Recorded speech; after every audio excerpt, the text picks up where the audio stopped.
Imagine this: you are sitting in your favorite cafe, sipping coffee, when the woman across from you leans in, her voice soft, her eyes locked on yours.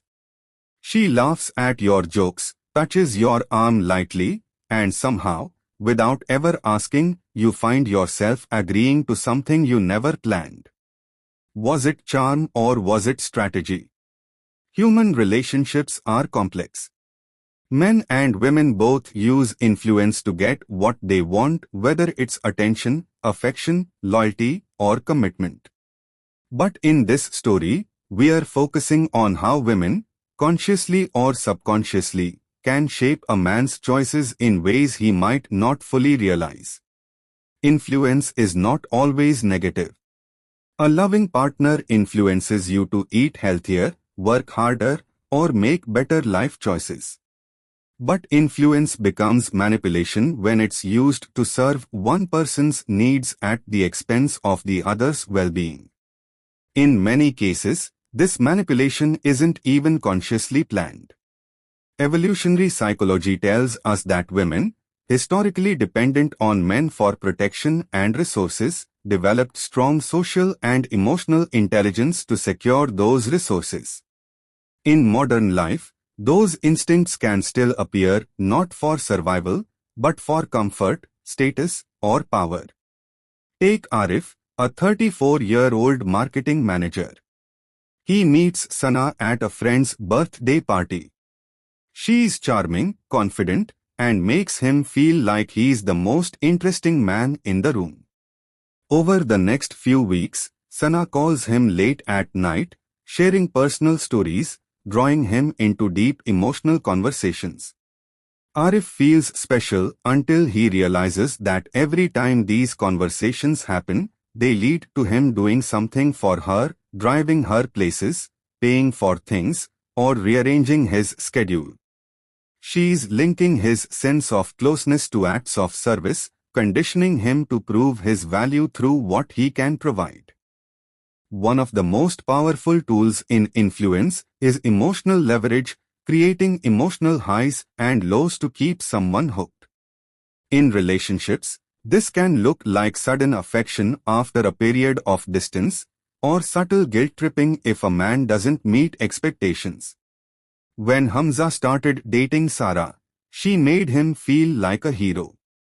But over time, whenever he didn't agree with her, she'd go silent for hours or post cryptic social media updates hinting at problems.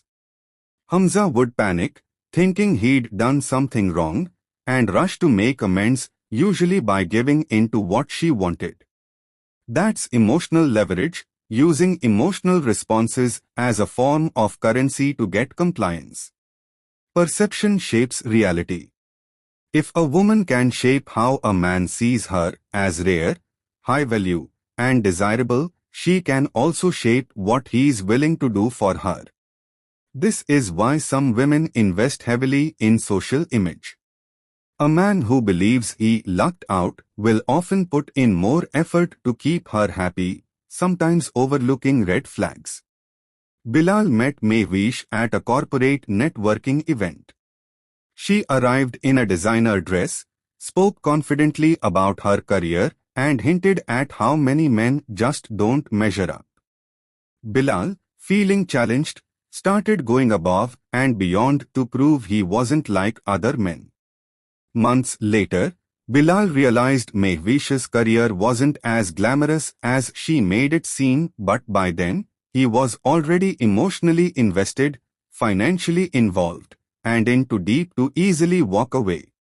Humans value what others value. If a woman can create the perception that other men want her, it can trigger a man's competitive instincts. Asad was dating Rida, who would casually mention how her male coworker complimented her, or how her ex still texted her sometimes. She never outright encouraged these men, but she didn't discourage them either. Asad began to invest more expensive gifts, weekend trips, just to secure his place. Charm is natural. It's part of flirting, connection, and romance. But when charm is used systematically to get someone to act against their own best interests, it crosses into manipulation. Signs of manipulation in relationships can include feeling guilty or anxious when you don't comply, feeling like the relationship is a series of tests you must pass, noticing that your resources, time, money, energy, flow mostly one way, and realizing that affection feels conditional on meeting demands. The goal isn't to become cold or suspicious of everyone. It's to build boundaries and emotional intelligence so you can enjoy genuine love without falling into psychological traps. Slow down emotional and financial investment in the early stages. Pay attention to consistency between words and actions. Maintain your own social and financial independence. Address manipulation directly but calmly when you see it. Omar had been dating Hina for a year. He'd noticed the patterns, the sudden coldness when he didn't do what she wanted, the way his achievements were downplayed while her needs were prioritized. One evening, he calmly told her he valued her but needed a relationship based on mutual respect, not control. Hina didn't like it. She withdrew. But Omar, now aware, didn't chase. Instead, he left with his dignity intact. Attraction is natural. Influence is inevitable. But manipulation is a choice, and recognizing it gives you yours back. Love is powerful, but awareness is protection.